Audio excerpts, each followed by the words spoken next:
Tá tranquilo aí, gente? Fez um barulhinho aqui. Tá sim, professor.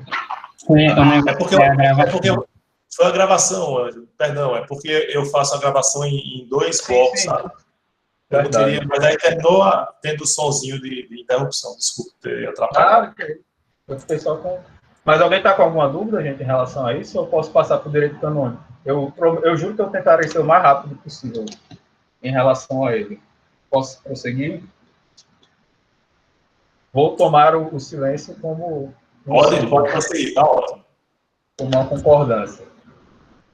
Dito isso, gente, a gente tem que falar sobre o direito canônico. Não conseguirei falar tudo que eu quero sobre o direito canônico, mas vou mandar o link para a Morton dessa aula e eu peço que vocês vejam, sobretudo, o final, porque o final, assim, é muito massa para contextualizar com altas coisas do presente, assim, quando entra na parte do processo inquisitorial, que aí são questões mais específicas, mas eu peço que se vocês puderem dar uma olhadinha no preso depois, é muito massa, tá, gente? Mas sobre o direito canônico, que eu queria conversar com vocês nesse tempinho que a gente ainda tem.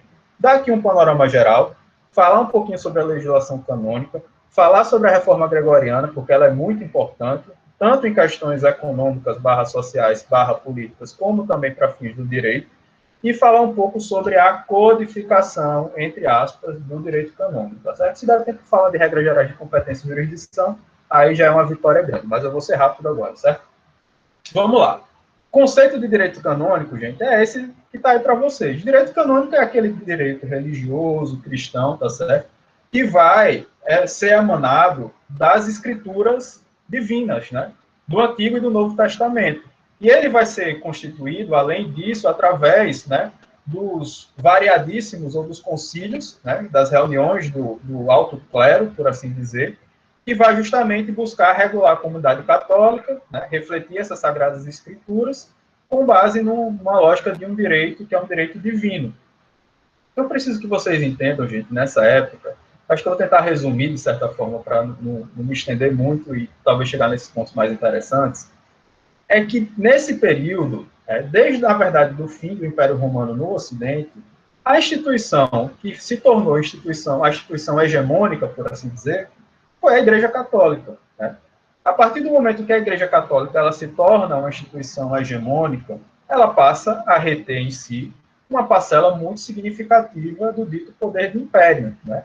E aí, automaticamente, a partir do momento que ela passa a ter retida entre si uma vasta parcela desse poder do Império, por assim dizer, ela passa a disputar, ou ela passa, inclusive, a de certa forma, ter primazia em face do até mesmo direito mais, ou do poder, digamos assim, terreno, né? Ou daquele poder, eu esqueci a nomenclaturazinha que eu coloquei, não sei se está aqui, do poder laico dos soberanos, por assim dizer, né? Então, a igreja, ela passa a ter uma estrutura sólida, ela se torna, né, depois do reconhecimento oficial, passa a ter muito poder no Ocidente medieval, e como ela vai subsistindo como, digamos assim, uma autoridade que é comum aos indivíduos que estão espalhados por esses pequenos senhorios, que são os feudos, ela passa a ter muita influência durante, ou melhor, sobre toda essa faixa territorial, digamos assim, do Ocidente medieval.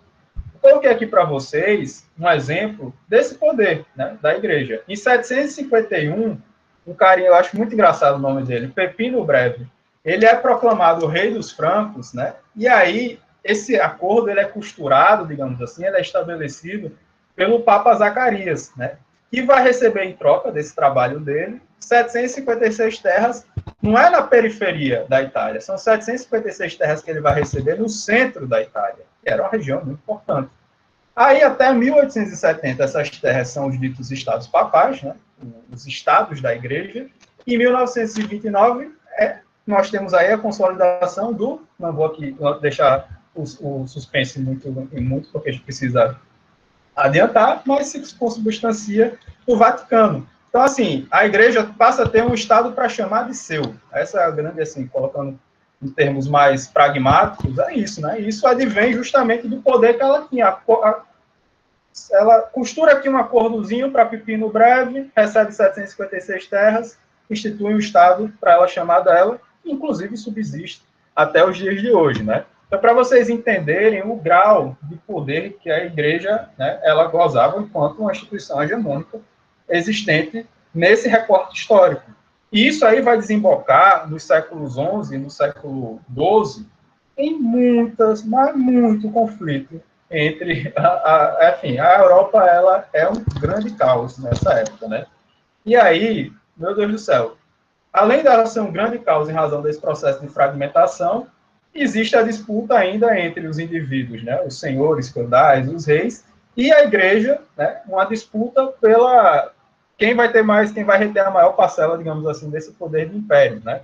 E aí todas essas questões, eu até coloquei a coroação de Filipe Augusto, que é uma questão muito importante lá na frente, junto com a reforma gregoriana, mas todas essas questões elas vão desembocar num evento histórico chamado a Querela das Investiduras. Desse evento histórico chamado Querela das Investiduras, que aqui não cabe tanta gente esmiuçar ele, eu quero só que vocês entendam que dele surge a Concordata de Worms, né, um documento de 1122, onde o papado, aí tem uma ginga, né, do Papa, enfim, do alto clero da igreja, um gingado dela, porque o que acontece? Nessa concordata de Worms, a gente tem o princípio de separação entre poder espiritual e poder temporal, mas o que acontece? Quem vai sacralizar e quem vai desacralizar o rei? É a Igreja Católica. Então, a mesma Igreja Católica que é responsável por sacralizar o indivíduo, né? Ou seja, o rei que vai ali ter meio que aquela figura da divindade e tudo mais, que aí isso daí se torna, inclusive, de uma forma mais aguda, quando a gente já caminha para as monarquias absolutas, mas já nesse período, esses indivíduos, eles queriam ter esse aspecto da divindade, mas quem confere a ele esse grau de sacralização é a mesma pessoa que pode excomungar ele, né? É aquela coisa, né? A mão que dá é a mesma que pode bater depois. Então, aí, de certa forma, você ainda tem, a igreja, ela ainda, de certa forma, nesse período histórico, ela ainda está no seu apogeu, né? O direito canônico, automaticamente, ele também ainda está no seu apogeu. Então, eu coloquei até aqui para vocês uma linhazinha do tempo. Eu não gosto muito de trabalhar assim com linha do tempo, porque dá uma ideia de linearidade muito grande, quando, na verdade, a história é muito mais curva. Mas só para que vocês entendam, assim, dentro do transpassado da história, mais ou menos o que aconteceu com o direito canônico. E o que aconteceu com o direito canônico está necessariamente relacionado com o papel que a igreja desempenhava enquanto instituição hegemônica ou não hegemônica. Então, nesse período de ascensão e, sobretudo, de apogeu do direito canônico, é o período que a Igreja Católica necessariamente também está passando por um período de ascensão e está vivendo o seu momento de apogeu. Tanto é que, com o declínio do direito canônico, com o esgotamento do paradigma da Idade Média, que a gente vai vivenciar também, de certa forma, é um declínio da Igreja, não declínio a destruição dela, nem nada nesse sentido, mas o declínio dela enquanto instituição hegemônica, especificamente, porque aí a gente vai ter a figura dos reis, a gente vai ter o surgimento dos estados, a gente vai ter a ascensão da burguesia também, enfim, a gente vai ter uma série de outros indivíduos que vão passar a reter em suas mãos o dito poder de império, que até então, nesse período de ascensão e de apogeu, fica na mão, portanto, da Igreja Católica, né? Então, até o século XIII, entre o século III e o século XIII, é um movimento, digamos, quase que linear de ascensão no Ocidente, mais uma vez, tá certo? E a partir do século XIII se inicia o processo de declínio, e aí a partir do século XVI, aí a gente já vai ver isso mais lá na frente, na parte da Idade Moderna, a parte de laicização dos estados. Então, esse é o panorama geral, que já nos ajuda a entender mais ou menos como a legislação canônica ela vai se comportar. Romilson, né? A Idade das Trevas, essa, inclusive, é uma terminologia, tem uma parte da literatura científica assim que cai de tijolada em cima dela, né? Mas a Idade das Trevas, ela está muito relacionada com o período da Alta Idade Média, né? Que ali foi o período justamente onde a Igreja ela estava, de certa forma, gozando assim desse seu apogeu enquanto instituição hegemônica. A gente vai ver, inclusive, que essa questão da venda de indulgências é uma questão que passa a ser contestada, né, nessa transição de paradigma aí dos séculos 13, 14, mais ou menos adiante, que é justamente quando há o declínio desse direito, e justamente no contexto que eu estava falando para vocês, que é a reforma gregoriana. Chegaremos lá. Dito isso, galera, para ser mais rapidinho aqui, a legislação canônica, ela é uma legislação que, justamente pelo fato da igreja estar nessa posição toda que eu já falei 388 vezes para você, o direito canônico ele passa a se expandir, assim como a igreja, ele passa a se expandir por todas as variedades e possibilidades, né?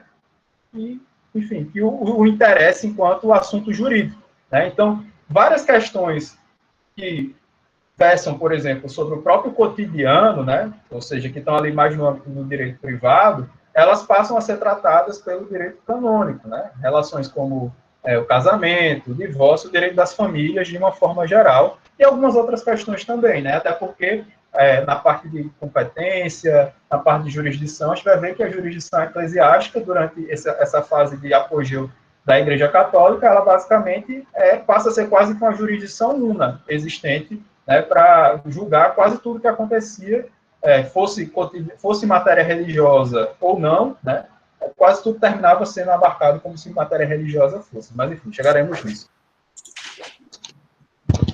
Morton? Só para ilustrar, Ângelo, papai é curioso, assim, pesquisador em genealogia e tudo, e ele se vale, o objeto de estudo dele é justamente inventário, certidão de nascimento, certidão de óbito, e ele busca essas informações nos registros canônicos, né? Então vai na paróquia de não sei onde buscar tal informação, porque os registros públicos eram feitos pela própria igreja. Que basicamente vai ter aí, vai cuidar, né? Quando alcança esse período de apogeu aí, meu Deus, vai cuidar de basicamente tudo. Exatamente, como o Carlos está falando aí, inclusive de pessoas não católicas. Vou entrar aqui, já que estamos na reta final, para ficar vendo o rostinho de vocês. E vou tirar aqui o som para não dar microfone de novo. Cadê onde eu consigo tirar aqui? Acho que vocês estão me escutando agora, né? Acredito eu. Tá ótimo, tá ótimo. Mais uma vez, é porque ele está encostado aqui na tela, não vou ter tempo de pegar. Não tem um tripé com uma ring light, nem algo nesse sentido. Ele pergunta, vixe, acho que caiu aqui a minha conexão. Caiu do... A gente tá lhe ouvindo. Dá para ouvir. Eu tô com... Mas acho que caiu da apresentação, ó. Aqui, mas tá voltando, eu acho. Estamos vendo a apresentação também. Não, ela tá parada, mas... Vou até movimentar aqui ela para ver se vai movimentar aí para vocês, mas acho que caiu mesmo foi a apresentação. Mas vamos lá, gente, até para a gente não perder tempo aqui, porque a gente tá aqui na reta final. Então, realmente é porque caiu a internet do computador, então acho que eu estou no 3G aqui. Então vamos até correr, porque eu acho que meu 3G não sei se vai aguentar aqui até a internet voltar. Então vamos nessa. Então, galera, a legislação canônica ela é muito influenciada, para ser muito influenciada, portanto, quer dizer, né, influenciada pelo direito, pela igreja. Todos os ramos do direito passam a ser muito influenciados pela legislação canônica, e o direito canônico ele tem algumas características que são interessantes, que é o fato de que esse direito canônico ele é um direito que é escrito, né, é eminentemente um direito escrito, porque ele está no Antigo Testamento, ele está no Novo Testamento, ele está nas encíclicas, ele está, como a gente vai ver lá na frente, nas ditas constituições, né, que são muitos desses documentos, são documentos que chegam, que estão catalogados, que estão escritos.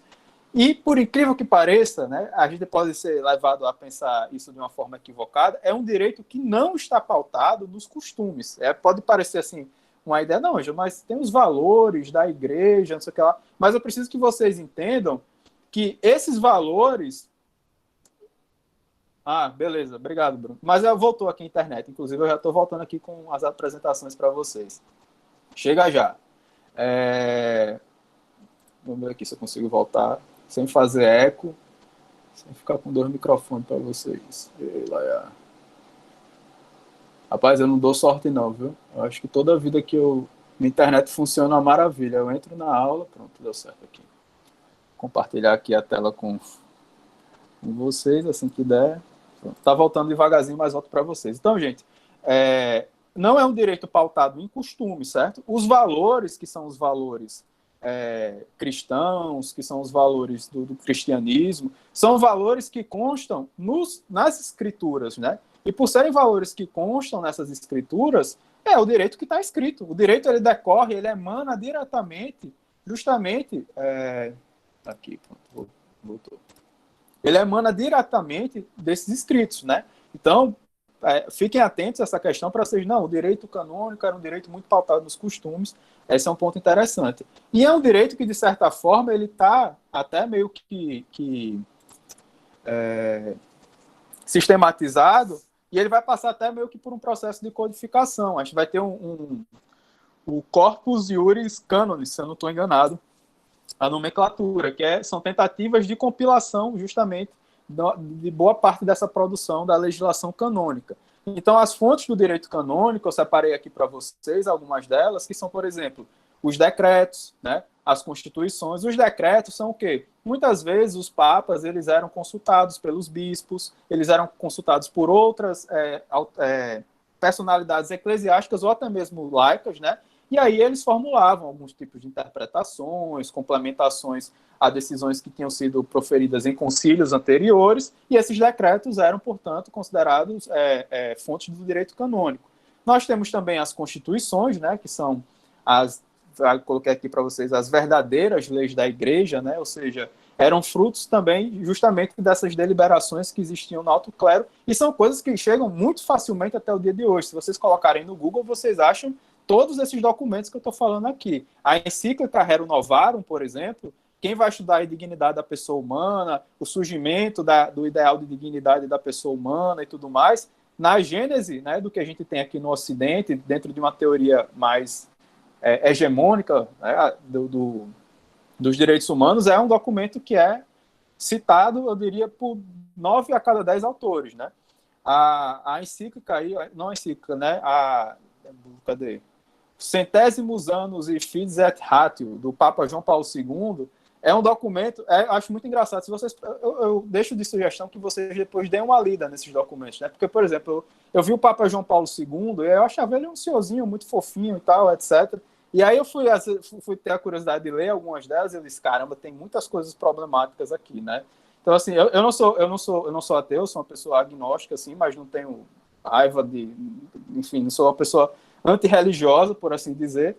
Mas eu li assim e falei, caramba, que coisas problemáticas que nós temos aqui para discutir. Obviamente, com recorte histórico e tudo mais. Mas, enfim, são fontes aí interessantes que eu deixo de sugestão para vocês darem uma olhada. Lá de trás, desde a encíclica Rerum Novarum, lá do Papa Leão XIII, até se vocês vierem, por exemplo, eu coloquei a Lumen Fidei, que é já do Papa Chico agora, né? Uma fonte mais atual. E existem algumas fontes acessórias, né? Lembrar que o direito canônico é um direito escrito, né? E aí, para que o costume ele passasse a ser utilizado como uma fonte do direito, ele precisava ser escrito. E aí, para o costume virar escrito, o que é que ele precisava? Ser seguido por 30 anos, aproximadamente 30 anos, não ofender a razão e respeitar o direito divino. Em tempos atuais, isso seria impossível, né? Na nossa sociedade do Twitter, imagine só o que é você seguir um preceito durante 30 anos. Eu mudo de opinião 3 vezes por dia, né? E não ofender a razão, ainda mais difícil ainda. Mas, enfim, é o que era necessário para um costume se tornar uma fonte do direito canônico e também princípios do direito romano, que, de certa forma, vão ali se acoplando, né? São valores, da mesma forma como o direito romano, ele passa a ser influenciado pelos valores religiosos, né, no período de derrocada do Império Romano. Alguns desses princípios do direito romano, eles são aproveitados pelo direito canônico, principalmente na área de processo, nessa parte de jurisdição eclesiástica, que talvez a gente não tenha tempo de trabalhar. Para fechar, gente, por causa do horário, eu queria pelo menos falar com vocês da Reforma Gregoriana, que eu acho que é muito importante, né? A Reforma Gregoriana, ela é vista, né, assim, ela é fruto, na verdade, das transformações que vão ocorrer ali principalmente nos séculos 8, 9 e 10. São reformas que existem no âmbito muito mais econômico, mas a gente precisa entender, né, que existe uma superestrutura, na verdade, né? E essas modificações no âmbito econômico, elas trazem uma série de transformações no âmbito da sociedade, no âmbito político e necessariamente também no âmbito do direito. Então, atento a essa questão, digamos assim, o Papa Gregório VII, ele vai propor alguma série de mudanças, como, por exemplo, ele vai querer confirmar a independência da Igreja, né, que não passaria, digamos assim, a sofrer certas ingerências, né, ou também, de certa forma, realizar ingerências, por assim dizer, nas nomeações e nas escolhas. E aí, como eu estava falando para o Romildo, abolir a venda de serviços religiosos, né? As ditas também são consideradas simonias, eu acho que a pronúncia é essa, né?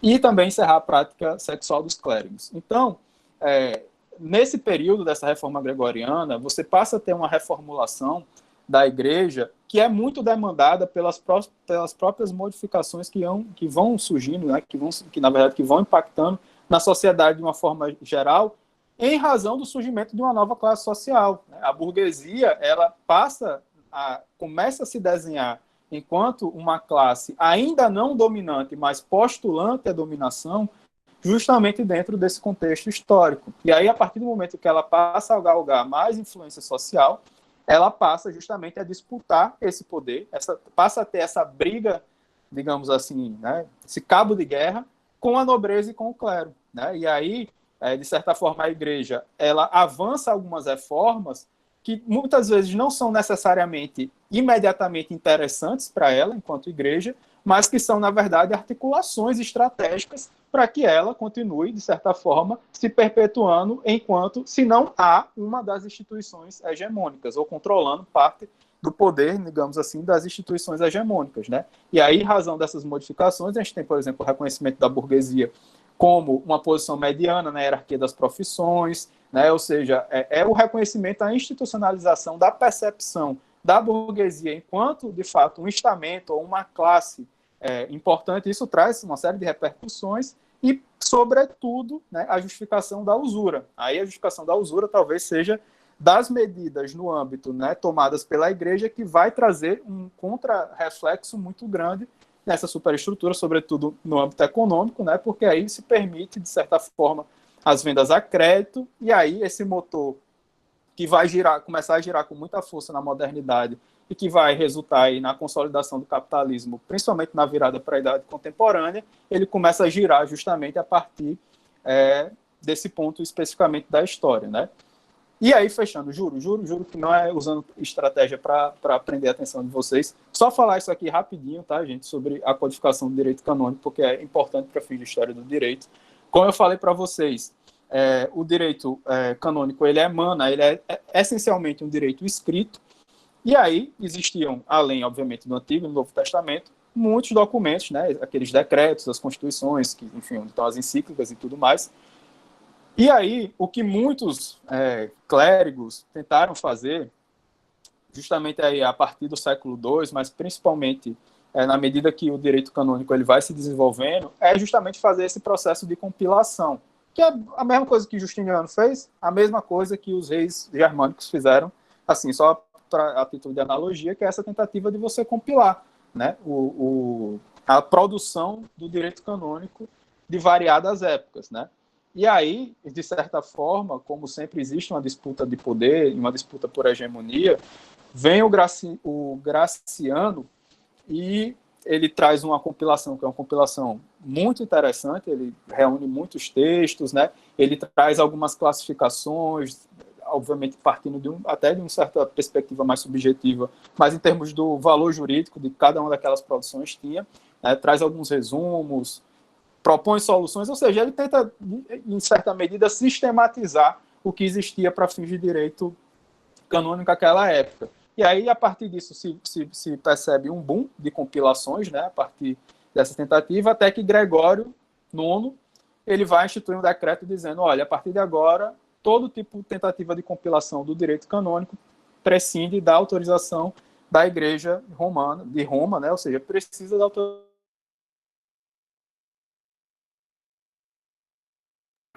Travou? Caiu. Travou de novo. Voltei. Estão escutando? Sim. Vocês me escutam, galera? Estamos ouvindo. Sim. Estamos escutando. Beleza.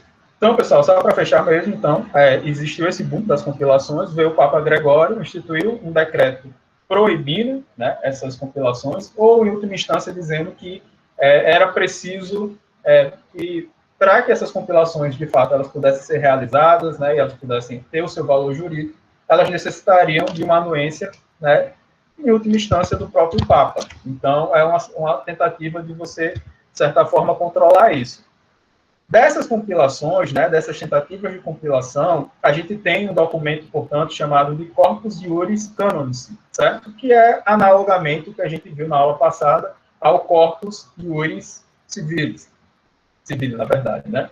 Que é composto por uma série de documentos que eu listei para vocês, o decreto de Graciano, os decretais de Gregório, o livro VI, as Clementinais, as extravagantes de João 22 e as extravagantes comuns do século XV, tá certo? A compilação desses documentos é o que vai ser denominado de Corpus Iuris Canonici, tá certo? Uma compilação do, digamos assim, do principal que nós temos de direito canônico e que chega até os dias atuais porque vigorou até 1917. Tem vigor mesmo, né, dentro do âmbito do direito canônico, ou seja, chegou tranquilamente até os dias de hoje.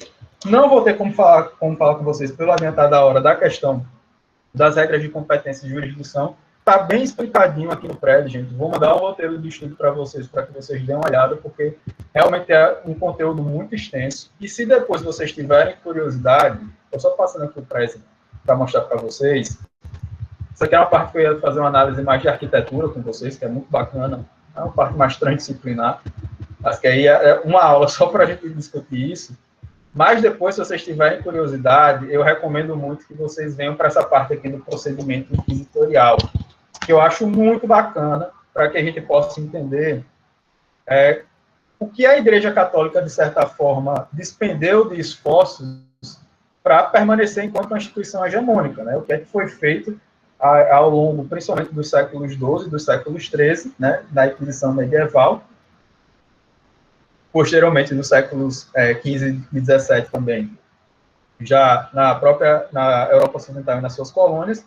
Mas, por que eu estou falando isso? Porque isso, apesar de ser algo que está muito relacionado com a história, traz muitos reflexos, né, para como é que se diz? O processo penal que vai vigorar no Brasil, sobretudo, durante muito tempo, né? E até hoje, na verdade, a gente tem grandes discussões, vocês vão estudar processo penal, tá aqui Morton, que conhece muito mais de processo penal do que eu, para falar para vocês que a questão do processo penal inquisitorial, e aí na criminologia a gente vai ter também a discussão sobre o direito penal do inimigo, essas questões, elas sofrem, sofrem influência ou decorrem algumas dessas lógicas do que a gente já via nesse sistema, entendeu? De categorização de inimigos, o processo de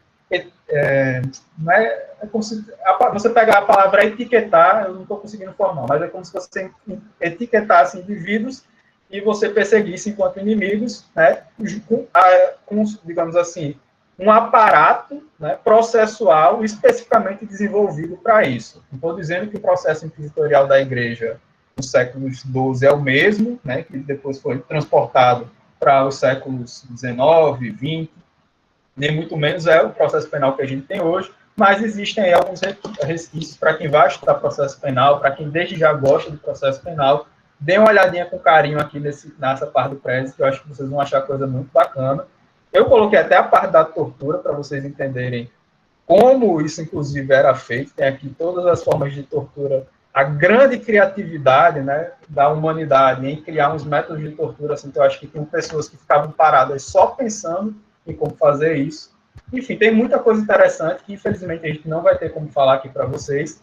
E tem essa parte aqui também da questão da Inquisição, da criminologia e da criação da figura da mulher enquanto inimigo. Então, para quem tiver interesse também, tem algumas histórias que eu separei para vocês, né? Tem a história de Petrobila de Nif, Valpurga, a Marquesa de Montespan, enfim, muitas histórias bacanas que também têm outros reflexos, não só no direito penal, mas aí também já com recorte de gênero. Enfim, muita coisa, infelizmente, é uma aula para a gente falar de coisa pra caramba, mas eu espero que vocês tenham gostado, mais uma vez. peço desculpas pela correria aí, peço desculpas se em algum momento por alguma eventual deficiência. E se vocês tiverem algum tipo de dúvida, se vocês quiserem bater papo sobre isso, se vocês quiserem material, só falar comigo que eu estou aqui 100% à disposição de vocês. Mas agradeço demais a atenção e peço desculpas por esse sprint final aqui de 50 metros, porque já são 10 horas, né? E é isso, galera. Muito obrigado mais uma vez. Valeu, Ângelo. Muito obrigado. Foi excelente. Eu queria só combinar, pessoal, porque vocês devem ter percebido que eu botei no cigarro as informações... Agora, peraí, eu estou só sem som, por algum motivo. Você está ouvindo? Não sei. Vocês me escutam? Não, então fala aí para vocês. A gente escuta. Escuta, normal? Eu escuto aqui. Pelo dia das... Aqui também. Eu acho que tem gente... Vou entrar no meu celular, mas pode falar aí, né? Estamos escutando. Como eu estava dizendo, eu coloquei para vocês no CIGA as orientações para o nosso seminário. É um seminário que é um pouco diferente daquele seminário de introdução pelo próprio formato da disciplina, né? Que é uma disciplina curtinha, de 30 horas, então ela vai ter essa especificidade. O roteiro está lá, e aí eu queria que vocês já se organizassem de hoje para amanhã vocês me mandarem os grupos já formados.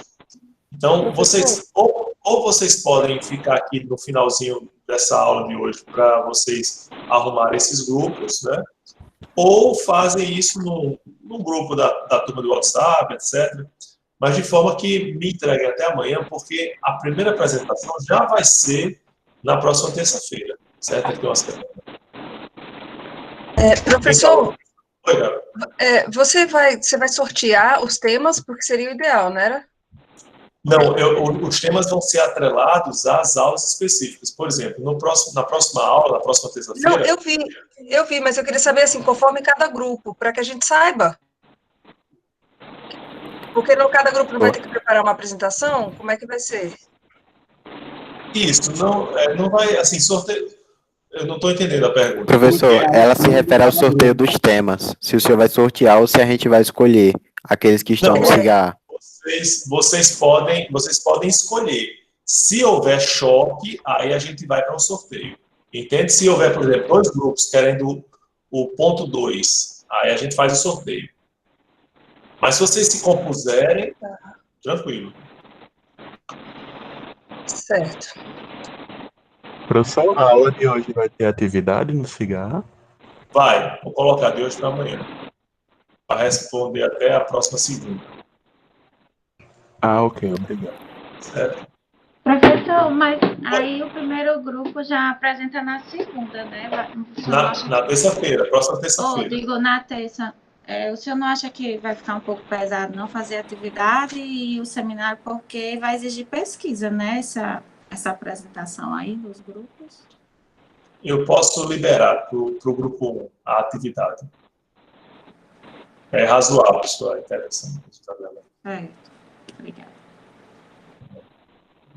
Alguma outra dúvida? Oi. Rafael, eu mandei um e-mail para o senhor naquele e-mail que está lá no CIGA. Certo. Sobre a entrega de atividade. Pronto, eu vou dar uma olhadinha, Rafael. Obrigado. Mais alguma dúvida sobre o trabalho em si? Vocês podem me mandar e-mails sobre o trabalho, alguma dúvida e tudo, mas eu queria que vocês me mandassem até amanhã a definição desses grupos, certo? Professor, só uma dúvida. Pelo que eu estava lendo lá no CIGA, serão 6 grupos com 9, né? 9 vezes 6, 45. Isso. Só que eu creio que a gente tem mais do que 45 alunos nessa disciplina. C vezes 9? 45. 54, desculpa, eu estou ruim de matemática. Bora lá. Agora a segunda pergunta. Acho que vai ser o sorteio. São 6 grupos, né? Serão 6 grupos. Como é que vai definir quem é o primeiro grupo, quem é o segundo, quem é o terceiro? Cada grupo está atrelado a um tema de aula, por exemplo. Sei. Certo, mas a questão é, como é que eu sei se eu sou o grupo 1, se eu sou o grupo 2, se eu sou o grupo 3? É isso, entendeu? Vocês vão definir e vão escolher, assim, por exemplo, o seu grupo. A gente gostou muito sei lá, Responde, eu quero ser o último grupo para dar mais tempo. Pronto. Pois é. Entendeu? Então, a questão é justamente essa. Porque se eu for escolher, independente do tema ou não, eu vou escolher o grupo 6, que a gente vai ter mais tempo, vamos ser os últimos.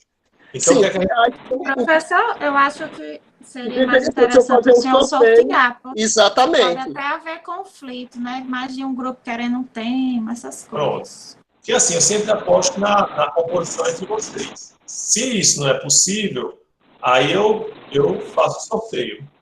Porque, exatamente, é como o Carlos está colocando aí.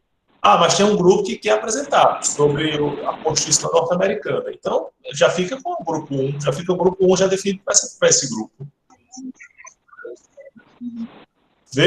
A primeira coisa que vocês têm que fazer é formar os grupos. Depois, definir os temas afins, vocês têm mais afinidade. Se houver choque, a gente faz o sorteio. Se não houver choque, aí vai ser a escolha de vocês. Professor, havendo o choque de temas, quando é que seria feito o sorteio, já que a próxima aula já seria amanhã. A aula de apresentação? Amanhã, por isso que eu preciso desses nomes amanhã. Entendeu? De hoje para amanhã, vocês fazem essa organização. E a gente passa para o senhor os grupos por onde? Por e-mail? Pode ser por e-mail. Certo? Então pode até abrir um fórum, né? Ou abrir um fórum. Boa ideia, Carlos. Eu vou Professor, a ideia de abrir um fórum é até melhor porque, por exemplo, eu não sou da turma mesmo, tô adiantando a disciplina, então não conheço muita gente. É até bom que dá para se comunicar com os outros alunos por lá. Excelente, pronto. Já está acatada a ideia do fórum. Já vou abrir agora, certo? Aí vocês fazem a discussão por lá. Tanto podem continuar a discussão aqui